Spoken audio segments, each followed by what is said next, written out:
أعوذ بالله من الشيطان الرجيم بسم الله الرحمن الرحيم نحمده ونصلي على رسوله الكريم أما بعد فأعوذ بالله من الشيطان الرجيم بسم الله الرحمن الرحيم میرے بھائیو دوستو بزرگو السلام علیکم ورحمۃ اللہ وبرکاتہ۔ آج ہمارے سبق کا موضوع جو ہے وہ گناہ اور نافرمانی پر ہے۔ تو میری ویڈیو مکمل دیکھا کریں، اس میں آپ کا ہی فائدہ ہے۔ دین کی بات کو سیکھنا اور سکھانا، اس کا بہت بڑا اجر ہے۔ خیرکم من تعلم القرآن وعلمہ، سب سے بہترین شخص وہ ہے جو قرآن سیکھے اور سکھائے، جو دین سیکھے اور سکھائے۔ جو شخص دین سیکھتے وقت اس کی وفات ہو جاتی ہے، اس کا وقت پورا ہو جاتا ہے، دین سیکھتے وقت جب وہ وفات پاتا ہے تو اس کے نام اعمال میں لکھا جاتا ہے دین سیکھنے والا۔ سبحان اللہ۔ جب وہ کھڑا ہوگا قیامت کے دن تو وہ سیکھنے والوں کی لائن میں کھڑا ہوگا۔ کئی اور بھی جگہ آیا ہے کہ جو چیز سیکھنے لگتا ہے وہ چیز وہ مکمل سیکھ چکا ہوگا۔ مثلا ناظرہ قرآن پڑھ رہا ہے تو ناظروں کی صف میں کھڑا ہوگا، حفظ کر رہا تھا حفظ کی صف میں کھڑا ہوگا، عالم بن رہا ہوگا تو عالم کی صف میں کھڑا ہوگا، مفتی بن رہا ہوگا تو مفتی کی صف میں کھڑا ہوگا۔ دین سیکھنا اور سکھانا اس کا بہت بڑا اجر ہے۔ جب انسان مرتا ہے دین سیکھنے کے وقت تو نام اعمال میں لکھا جاتا ہے دین سیکھنے والا۔ اس سے بڑی خوشخبری کیا ہے؟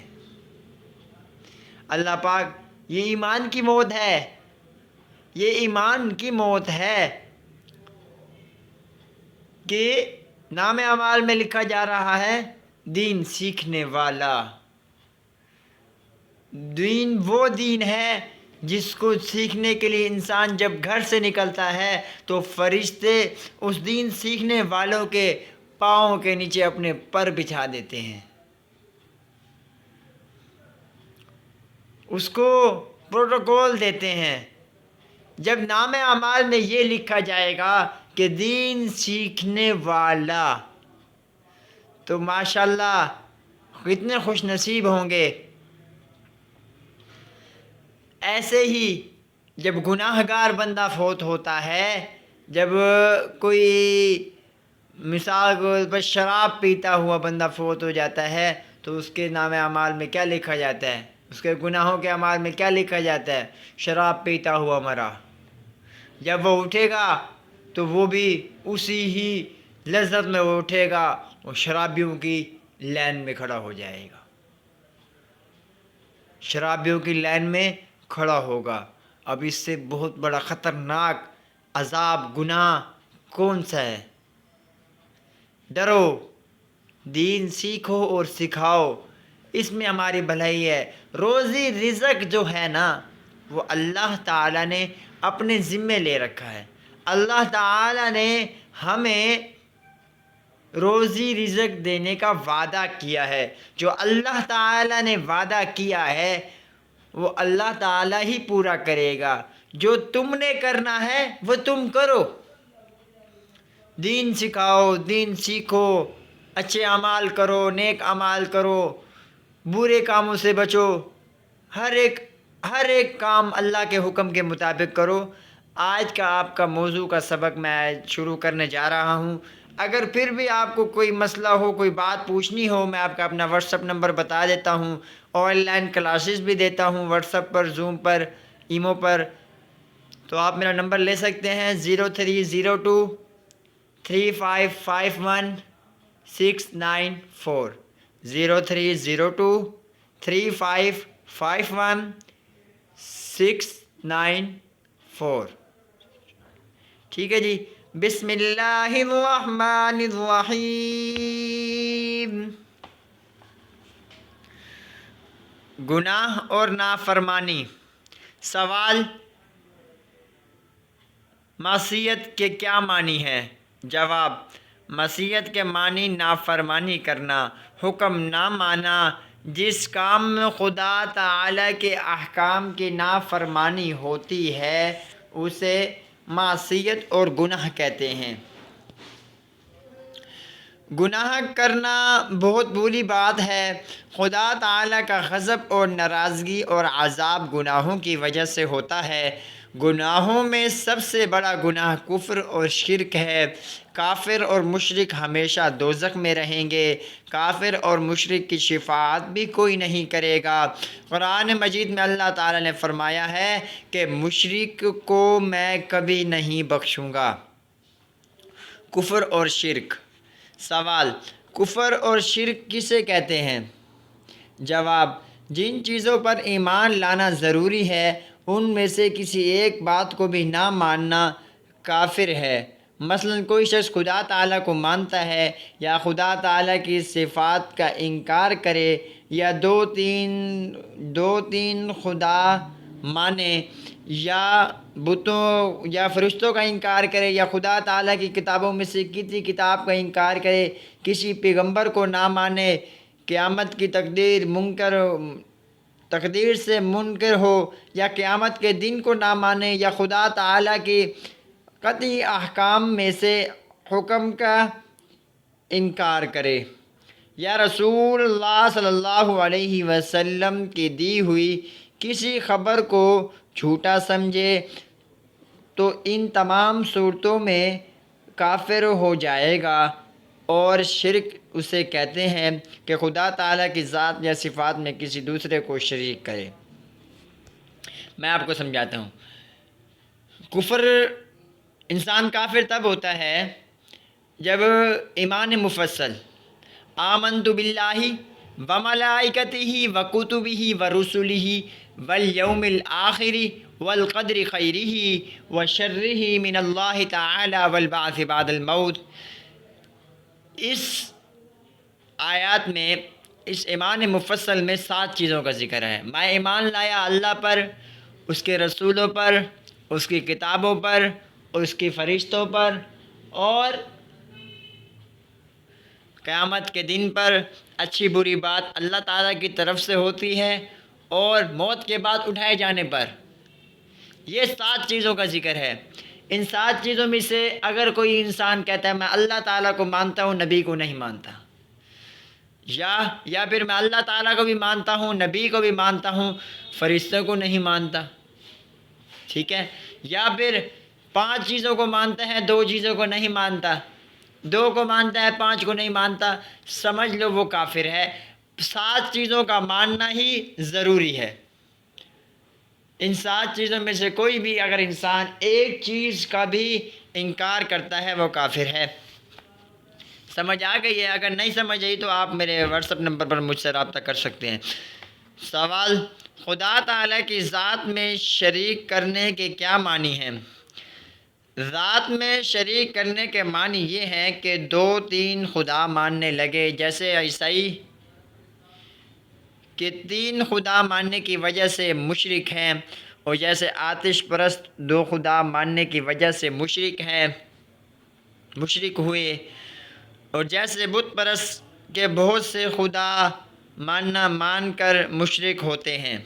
جیسے بت پرست ہیں بہت سے خدا مانتے ہیں، وہ یہ بھی میرا وہ ہے، یہ بھی میرا وہ، البتہ جو بھی ہے تو اس کو مشرک کہتے ہیں۔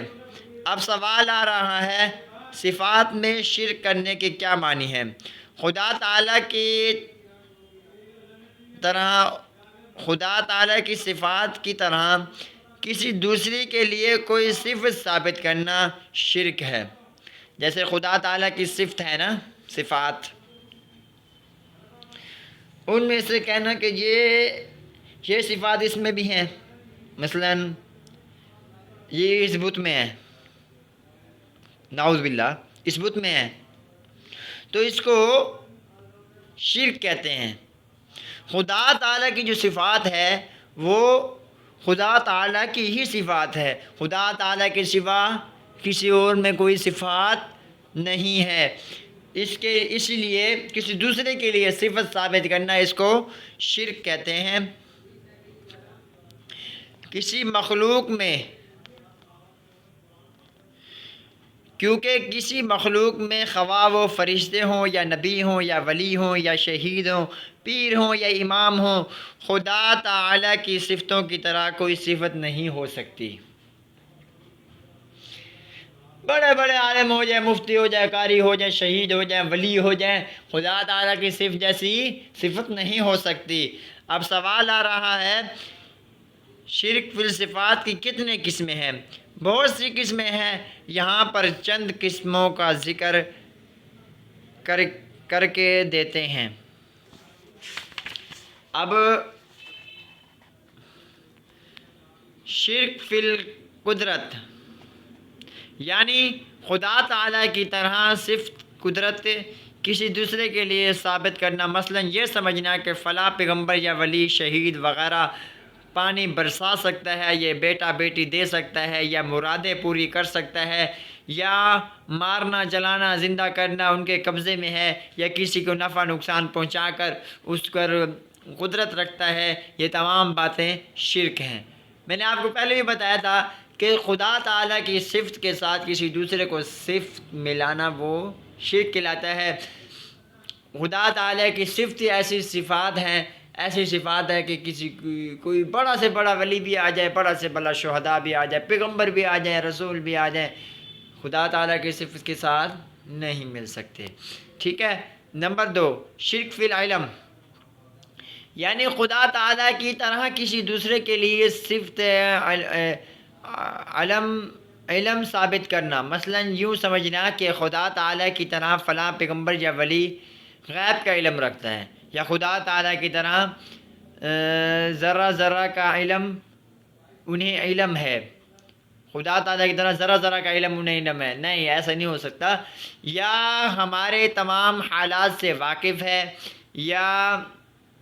یا اور نزدیک کی چیزوں کی خبر رکھتا ہے، یہ سب شرک فی العلم ہے۔ جیسے مثال کے طور پہ آپ کو دوں کہ وہ کہتا ہے کہ آپ کے ساتھ پیر، جیسے آج کل 2 نمبر بنے پھر رہے ہیں آج کل 2 نمبر جو پیر بنے پھر رہے ہیں، وہ کہتے ہیں کہ ہر ہر، وہ پتہ نہیں کیسے کیسے کہتے ہیں۔ ہم تو الحمدللہ کسی پیر کے پاس آج تک میں نہیں گیا، نہ میں نے آج تک ایسا کام کیا۔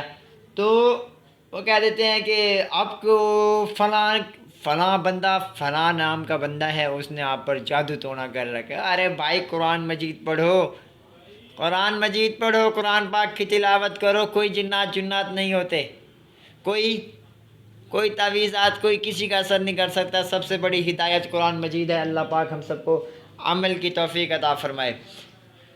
شرک فی السمع والبصر، یعنی خدا تعالیٰ کی صفت سمع یا بصر میں کسی دوسرے کو شریک کرنا، مثلا یہ اعتقاد رکھنا کہ فلاں پیغمبر یا ولی ہماری تمام باتوں کو دور نزدیک سے سن لیتا ہے، یا ہمیں اور ہمارے کاموں کو ہر جگہ سے دیکھ لیتا ہے، یہ سب شرک ہے۔ شرک فی الحکم، یعنی خدا تعالیٰ کی طرح کسی اور کو حاکم سمجھنا اور اس کے حکم کو خدا تعالیٰ کے حکم کی طرح ماننا، مثلا پیر صاحب نے حکم دیا ہے کہ یہ وظیفہ نماز عصر سے پہلے پڑھا کرو، تو اس کے حکم کی تعلیم اس طرح ضروری سمجھی کہ وظیفہ پورے کرنے کی وجہ سے عصر کا وقت مکروہ ہو جانے یا نماز قضا ہو جانے کی پرواہ نہ کرے، یہ بھی شرک ہے۔ کافی دفعہ دیکھا ہے کہ پیر یا ولی کوئی کہہ دیتا ہے، پیر وغیرہ آج کل تو 2 نمبر بہت چھوٹ رہے ہیں الحمدللہ، تو اللہ تعالی ہم سب کو ان سب سے، ان شرکات سے بچائے، بدعات سے بتائے۔ تو وہ کہہ دیتے ہیں کہ یہ آپ نے عمل کرنا نماز سے پہلے۔ ارے بھائی، نماز سے پہلے کرنا ہے تو آپ نماز سے پہلے بیٹھ جائیں، نماز سے پہلے کافی دیر اتنا پہلے بیٹھیں کہ یہ وظیفہ ختم ہو جائے۔ اگر اس کے حکم کو اتنا سمجھا جائے کہ نماز بھی قضا ہو جائے اور مکروہ وقت بھی ہو جائے، تو اس کے پیر صاحب کی بات کو زیادہ ترجیح دینا وہ شرک ہے۔ بس یہ آگے انشاءاللہ اللہ تعالی ہم سب کو نیک اعمال کرنے کی توفیق عطا فرمائے۔ جتنا سمجھایا جتنا سمجھا، اللہ تعالی ہم سب کو اس پر عمل کرنے کی توفیق عطا فرمائے، اور اللہ تعالی ہم سب کو دین سیکھنے اور سکھانے کی توفیق عطا فرمائے۔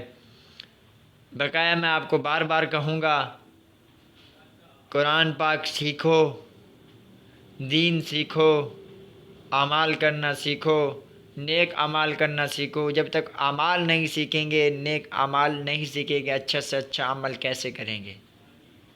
اچھے سے اچھا عمل کیسے کریں گے؟ مثال کے طور پر آپ کے پاس پیسہ ہے، اتنا پیسہ ہے کہ آپ کو کسی نے کہہ دیا کہ یہ چیز ہے، یہ فلاں چیز ہے، اس کا آپ سٹاک کر لو۔ آپ نے 2-3 لاکھ روپے اٹھا کے فلاں اٹھا کے سٹاک کر دیا، حتیٰ کہ آپ کو علم نہیں ہے کہ یہ چیز کیسے ہے اور کیسے بکنی ہے، ٹھیک ہے؟ تو آپ کا نقصان تو ہوگا، ظاہر سی بات ہے، جب کہ علم نہیں ہوگا آپ کا ٹیلنٹ نہیں ہوگا، آپ کو پتہ نہیں ہوگا۔ اب ہم الحمدللہ مسلمان ہیں، سب سے پہلے نماز فرض ہے، اس کے بعد نماز، روزہ، حج، زکوٰۃ، اور اس کے بعد بہت ساری چیزیں ہیں، ٹھیک ہے نا؟ جب انسان نماز ہی نہیں سیکھے گا تو انسان اچھے سے اچھی نماز کیسے پڑھے گا؟ 100% کیسے پڑھے گا؟ سیکھنے کی ضرورت ہے نا بھائی۔ قرآن پاک کو کیسے پڑھے گا؟ جب تک الف نہیں پڑھے گا، با نہیں پڑھے گا، یا تک نہیں پڑھے گا، پھر الحمد سے والناس تک نہیں پڑھے گا، تو اس کو کیسے پڑھنا آئے گا؟ جب تک مثال جو بھی چیز ہونا سیکھنا لازمی ہے، اس کے بعد عمل کرنا آسان ہو جاتا ہے۔ جب تک انسان سیکھتا نہیں ہے تب تک آسانی نہیں ہوتی۔ انسان جب سیکھ کر کام کرتا ہے تو بہت ہی آسانی ہوتی ہے اور مزہ بھی آتا ہے، اعمال کرنے میں مزہ بھی آتا ہے۔ بس یہ اللہ تعالی ہم سب کو دین سیکھنے اور سکھانے کی توفیق عطا فرمائے۔ میرا واٹس ایپ نمبر دوبارہ نوٹ کر لیں، 03023551 694 03023551 694